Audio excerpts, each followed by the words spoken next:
Allah menciptakan kita sebagai umat yang terakhir supaya kalau kita mati tidak terlalu lama berada di alam barzah untuk menunggu kiamat supaya cepat dihisap oleh Allah Subhanahu wa taala. Lelah, susah, sedih orang-orang di alam kubur. Bungahnya ribuan jasad di alam barzah.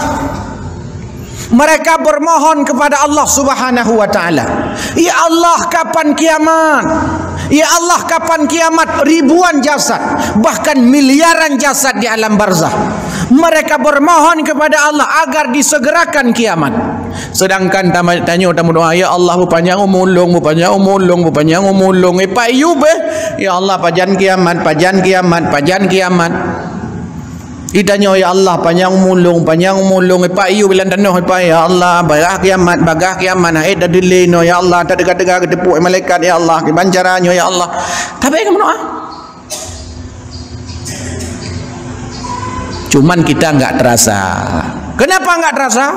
Karena belum mati. Pajan terasa? Mati sehingga baru terasa. Itu biar terbersihlah mati sehingga dalam kubur. Betul yang ceramah bagi PS berusaha yang keinginan betul. Ini hadapi anak guna le. Jamaah